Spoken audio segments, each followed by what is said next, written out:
شیخ الحدیث مفتی الیاس زکریا حفظہ اللہ کے دینی اور اصلاحی بیانات سے باخبر رہنے کے لیے مفتی الیاس زکریا آفیشیل یوٹیوب چینل کو سبسکرائب کریں اور بیل آئکن بسم اللہ الرحمن الرحیم الحمد للہ وکفا وسلام علی عبادہ الذین اصطفا اما بعد فاعوذ باللہ من الشیطان الرجیم ان اول بیت وضع للناس للذی ببکۃ مبارکا وہدی للعالمین قال اللہ تبارک وتعالی الا ان اولیاء اللہ لا خوف علیہم ولا هم یحزنون صدق اللہ العظیم۔ اللہ رب العزت کی ولایت اور دوستی یہ اس دھرتی کی سب سے عظیم نعمت ہے۔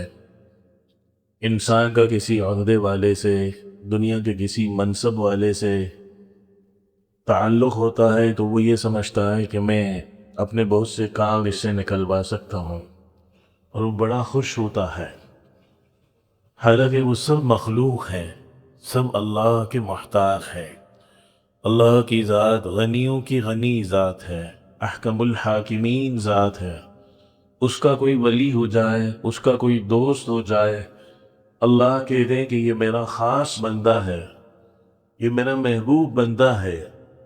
اس سے بڑھ کر اس دھرتی میں نبوت کے بعد کوئی منصب نہیں ہے۔ سب سے اونچا مرتبہ انبیاء کا ہے، اس کے بعد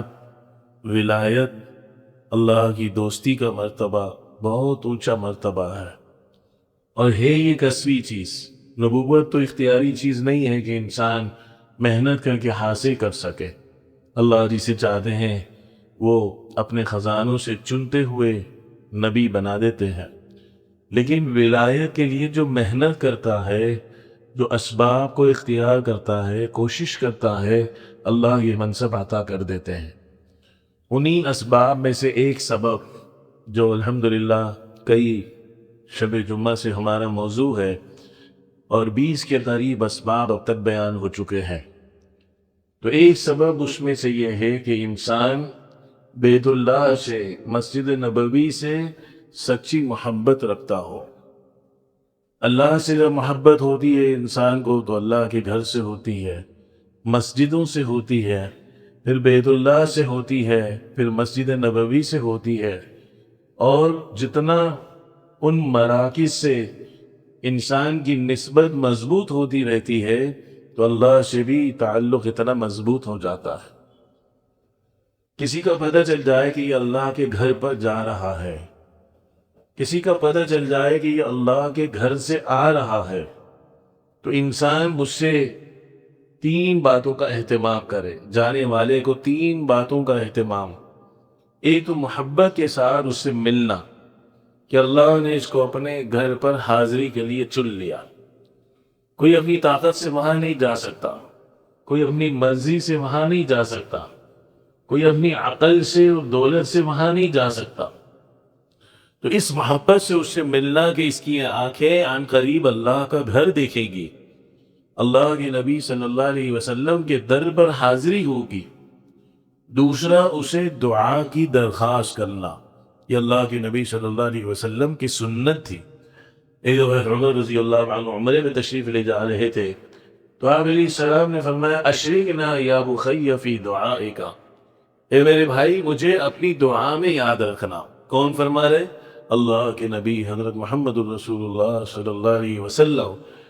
کہ جو میرا بھائی بیت اللہ کو دیکھنے جا رہا ہے اور قبولیت کی جگہ پر جا رہا ہے، میں بھی اس سے دعا کی درخواست کروں، میں بھی اس کا محتاج ہوں۔ اور تیسری بات یہ ہے کہ اس سے سلام کی درخواست کرنا، اللہ کے نبی صلی اللہ علیہ وسلم کے قبر اطہر پر اس کی حاضری ہو۔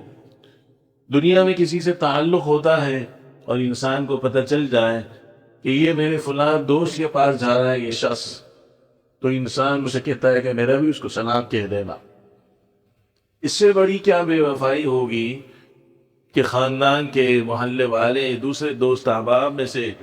بہت سو کا ہمیں پتہ ہے کہ وہ حج پہ جا رہے ہیں، عمرے پہ جا رہے ہیں، پتہ ہوتا ہے، لیکن ہم ان سے یہ نہ کہیں کہ ہمارے محبوب اللہ کے نبی، اللہ کے محبوب حضرت محمد الرسول اللہ صلی اللہ علیہ وسلم کو ہمارا سلام کہہ دینا۔ تو یہ 3 باتیں جو اس کا اہتمام کرتا ہے، بیت اللہ جانے والوں کو محبت سے ملنا اور انہیں دعاؤں کی درخواست کرنا اور ان سے اللہ کے نبی کے در پر حاضری کی سلام کی درخواست کرنا، اس سے اللہ اپنے محبوبین میں شامل کر لیتے ہیں۔ اللہ دیکھتے ہیں کہ اس کو میرے گھر سے اتنی محبت ہے کہ جو میرے گھر پر آ رہا ہے یہ اس سے مل رہا ہے، یہ اس سے دعا کی درخواست کر رہا ہے، اور جو وہاں سے واپس آئے اس سے بھی اس جذبے سے ملنا کہ یہ اپنی آنکھوں سے اللہ کا گھر دیکھ کر آ رہا ہے، اللہ کے نبی صلی اللہ علیہ وسلم کے در پر حاضری دے کر آ رہا ہے۔ ہمارے اکابرین بزرگان دین اس بات کا بہت اہتمام کرتے تھے، اور اس چیز میں کوئی تکبر سے کام نہیں لیتے تھے کہ میں کیوں کسی کے پاس جا کر یہ درخواست کروں۔ کچھ اکابرین تو ایسے تھے کہ کراچی سے بحری جہاز ایک زمانے میں سمندر کے راستے سے حاجی جایا کرتے تھے۔ ایک بزرگ سے کسی نے پوچھا کہ آپ ہر سال حج پہ کیسے تشریف لے جاتے ہیں؟ تو انہوں نے فرمایا کہ میں اندرون سندھ میں کہیں رہتا تھا، لیکن مجھے جب پتہ چلتا کہ کراچی سے حجاج کرام بحری جہاز کے ذریعے جا رہے تو میں کچھ عرصے کے لیے وہاں پر ڈیرا ڈال دیتا، اور جو جانے والے ہوتے تھے انہیں محبت کی نگاہوں سے دیکھتا اور اللہ سے کہتا کہ اللہ کتنا خوش نصیب ہے کہ یہ تیرے گھر کو دیکھنے کے لیے جا رہے ہیں، تو مجھے بھی قبول کر دے۔ تو اللہ نے پھر ایسے اسباب بنا دیے کہ الحمدللہ ہر سال چلے جاتے ہیں۔ تو بات یہ ہے کہ یہ محبت اللہ کے گھر سے، اللہ کے نبی صلی اللہ علیہ وسلم کے در سے انسان کو بہت تیزی کے ساتھ اللہ کے قریب کر دیتے ہیں۔ بہت سے لوگ جانے والوں سے کہتے ہیں کہ آپ ہمیں پہلی نظر میں یاد رکھنا، اور آپ یقین کیجئے کہ پہلی نظر میں ایسے لوگ یاد بھی آ جاتے ہیں۔ دل سے جب کہا جاتا ہے تو اللہ تعالیٰ، سلام کے وقت رش ہوتا ہے لیکن ایسے لوگوں کا نام یاد آ جاتے ہیں۔ تو جانے والوں کو بھی چاہیے اس سلسلے میں یہ مسئلہ بھی ذہن میں رکھیں کہ وعدہ کسی سے نہ کریں، انشاءاللہ بلفظ کہہ دیں کہ میں انشاءاللہ کوشش کروں گا آپ کا سلام پیش کرنے کی، اس لیے کہ آپ نے وعدہ کر لیا اور آپ نے پیش نہیں کیا تو آپ گناہگار ہوں گے۔ اور وعدے کے ساتھ جب کہ انشاءاللہ کا لفظ آ جاتا ہے تو شرعاً وہ وعدہ نہیں رہتا، اگر پورا نہ کر سکے انسان تو گناہگار نہیں ہوگا۔ اور وہاں کی حاضری محبت بھرے انداز میں کرنے کا ایک بہت بڑا سبب یہ ہے، بہت بڑا ذریعہ وہاں زیادہ رہنے کا یہ ہے کہ انسان اپنے دوستوں کے سلام بھی ساتھ ساتھ پیش کرتا رہے۔ اور اب تو وہاں کھڑے نہیں ہونے دیتے تو تھوڑا پہلے سے شروع کر دیں، سلام کی کلمات تھوڑا پہلے سے شروع کر دیں، پھر رشتہ داروں کے جنہوں نے کہا ہے نام بھول گیا تو السلام علیکہ یا رسول اللہ ممن قالوا بالسلام علیکہ، ان تمام لوگوں کی طرف سے میں سلام پیش کرتا ہوں جنہوں نے آپ کو سلام کرنے کی مجھ سے درخواست کی ہے۔ ہمارے والد صاحب رضی اللہ مرتضی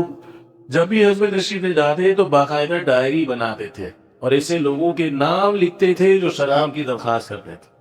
اور پھر کبھی 3-4 پیش کر دیے، پھر کبھی 3-4 پیش کر دیے، ایک اہتمام کر دیتے۔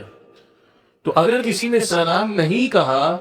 تو اس کی طرف سے سلام کہنا یہ جائز نہیں ہے، یہ جھوٹ ہو جائے۔ جس طرح دنیا میں اگر کسی نے آپ سے نہیں کہا کہ میرے فلاں دوست کو میرا سلام کہہ دینا، اور آپ کہیں کہ فلاں صاحب آپ کو سلام کہہ رہے ہیں، یہ جھوٹ ہے۔ تو اگر کسی سے محبت آپ کو ابھار رہی کہ میں اس کا سلام پیش کر دوں تو پہلے اس کو اطلاع دے دیں کہ میں ادھر گیا تو میں آپ کا سلام انشاءاللہ پیش کر دوں گا، اس کو اجازت اس سے لے دیں، اس کے علم میں ڈال دیں، پھر سلام پیش کریں۔ تو بہرحال چونکہ حج کا زمانہ قریب ہے، بہت سے لوگوں پر رش آتا ہے کہ حاجی کے ان پر حاجیوں کی خدمت کر رہے ہوتے ہیں، انہیں شربت پلا رہے ہوتے ہیں، انہیں کتابیں بانٹ رہے ہوتے ہیں، محبت بھری انداز سے ان سے دعائیں لے رہے ہوتے ہیں، اس جذبے سے کہ اللہ ہمیں اپنے در سے محبت کی وجہ سے ہمیں بھی اپنی محبت نصیب کر دے اور اپنے فضل سے ہمیں بلا لے۔ اس سلسلے میں تکلفات سے کام لینا تو شریعت میں محبوب نہیں ہے کہ ہدایہ آپ ان کو دے رہے ہیں، پھر وہ وصول کرتے بوجھ اپنے اوپر لے رہے ہیں، پھر وہ وہاں پر بازاروں میں اپنا وقت ضائع کر رہے ہیں۔ لیکن اصل ہے دعا لینا، دعا ملتی ہے ایسی خدمت سے جس کی انسان کو ضرورت ہو، ورنہ دعا کی درخواست ہی کم از کم انسان کر دے۔ ایک زمانے تک ہمارے والد صاحب نور اللہ قدر جاتے تھے تو الحمدللہ میری عادت تھی کہ میں پرچہ بنا کر دعائیں لکھ کر دیتا تھا کہ آپ میرے لیے وہاں بیت اللہ میں یہ دعائیں مانگ، اور پھر اس کی میں نے کوٹنگ بھی کر لی تھی کہ وہاں پانی وغیرہ کی وجہ سے خراب نہ ہو، اور الحمدللہ مجھے نہیں یاد پڑتا کہ میں نے کوئی دعا لکھی ہو اور اللہ نے وہ نعمت نہ دی ہو۔ تو یہ انسان کے یقین کے اوپر ہے۔ اور اللہ کے نبی صلی اللہ علیہ وسلم پر درود شریف، جس کی الحمدللہ یہ شب جمعہ ہماری مجلس ہوتی ہے، درود تنجینا عشاء سے آدھا گھنٹہ پہلے 70 مرتبہ اس کا اہتمام کچھ حضرات کرتے ہیں۔ سب سے میری درخواست ہے کہ خوب اہتمام سے اس عمل کے لیے عشاء سے آدھا گھنٹہ پہلے تشریف لے آئے۔ یہاں اوراق ہوتے ہیں، یہ سارے وہ اعمال ہیں جو آپ کی زندگیوں میں انوکھی انداز میں خوشگواری پیدا کریں گے۔ تو درود شریف شب جمعہ اور جمعے کے دن ایک کیفیت کے ساتھ پڑھے، آنکھوں کو بند کر کے کہ ہم اللہ کے نبی کے در پر حاضر ہیں اور ہم اللہ کے نبی پر سلام پیش کر رہے ہیں، درود شریف پڑھ رہے ہیں۔ یہ ایک محبت بھرا تعلق ہے ایک عاشق اور ایک معشوق کے درمیان۔ الفاظ میں اس کو بیان نہیں کیا جا سکتا، لیکن اللہ جسے یہ نعمت نصیب کر دے اور اسے اللہ کے ذکر کی حلاوت اور اللہ کے نبی صلی اللہ علیہ وسلم پر درود شریف بھیجنے کی لذت نصیب ہو جائے تو اس سے بڑھ کر کوئی نعمت نہیں ہے۔ اس یقین سے شب جمعہ اور جمعے کے دن تو پڑھنا۔ ویسے تو ان للہ ملائکۃ سیاحین فی الارض، اللہ نے کچھ فرشتے ایسے مقرر کیے ہیں جو زمین پر گھومتے رہتے ہیں، اور جہاں کوئی درود شریف پڑھتا ہے اس کا ہدیہ لے کر اللہ کے نبی صلی اللہ علیہ وسلم کی بارگاہ میں پیش کرتے ہیں۔ لیکن خاص کر شب جمعہ اور جمعے کے دن آپ علیہ السلام نے فرمایا کہ تمہارا درود بطور ہدیے کے مجھے پیش کیا جاتا ہے، لہذا مجھ پر درود شریف کی کثرت کیا کرو۔ تو جو اس تصور اور کیفیت سے پڑھے گا کہ کتنے عظیم محسن ہمارے اللہ کے نبی صلی اللہ علیہ وسلم، انسانیت کے محسن، ہمیں دین دیا، ہمیں علم دیا، ہمیں اللہ کے تعلق کے راستے بتلائے، دین کی خاطر کتنی تکلیفیں اللہ کے نبی نے برداشت کری، اور کل قیامت کے دن بھی اگر کوئی ہماری فکر کر رہا ہوگا تو اللہ کے نبی صلی اللہ علیہ وسلم ہوں گے۔ تو یہ اللہ کی رحمتوں کے بیش بہا خزانے اس نبی پر نازل فرما اور اس کا کچھ ذرہ ہمیں بھی نصیب فرما۔ 10 رحمتیں اللہ کی اترتی ہیں اس شخص پر جو ایک مرتبہ درود شریف پڑھتا ہے، اور اللہ کی رحمت کا اگر 100واں حصہ بھی انسان کو صحیح معنوں میں نصیب ہو جائے تو انسان کا بیڑا پار ہوگا۔ اللہ نے اپنی رحمت کے 100 حصے کیے، 100 حصے، اور یہ بات آپ علیہ السلام نے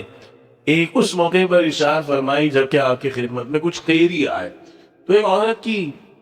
کا دودھ پیتا بچہ گم ہو گیا، کبھی ادھر بھاگ رہی ہے، کبھی ادھر بھاگ رہی ہے، اور کبھی کسی کے بچے کو سینے سے لگا رہی ہے۔ تو آپ نے صحابہ سے پوچھا کہ اگر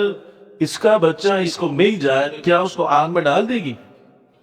تو صحابہ نے اس کیا رسول اللہ کیسے ڈالے گی، کتنی تڑپ رہی ہے اپنے بچے کے لیے۔ فرمایا اللہ بھی کسی بندے کو آگ میں ڈالنا پسند نہیں فرماتا۔ پھر اللہ کے نبی نے فرمایا کہ اللہ نے اپنی رحمت کے 100 حصے کیے، ایک حصہ دنیا میں اتارا ہے جس سے باپ اپنی اولاد سے، ماں اپنے بچوں سے، حتیٰ کہ جانور بھی اپنے بچے سے جو محبت کر رہا وہ اللہ کی اس 100ویں ایک رحمت کے نتیجے میں کر رہا۔ 99 رحمت اللہ نے اپنے پاس رکھی ہے، اور کل قیامت کے دن وہ ایک رحمت بھی اپنے پاس لے لیں گے اور 100 کی 100 رحمت بڑی شان سے انسانوں کے ساتھ معاملہ فرمائے۔ تو اللہ کی رحمت یہ درود شریف کی برکت سے ہمیں نصیب ہوگی، درود شریف کی مجالس سے محبت، درود شریف تنہائیوں میں پڑھنا۔ آج کی رات اور کل کے دن کو سوائے چند ان معمولات کے جو سنت سے ثابت ہے، صلاۃ التسبیح کا اہتمام ہے، سورہ جمعہ، سورہ کہف وغیرہ، اس کے علاوہ بقیہ تمام اوقات کوشش کر کے انسان درود شریف پر لگا دے۔ پھر دیکھیں اپنی زندگی میں بہار ہے۔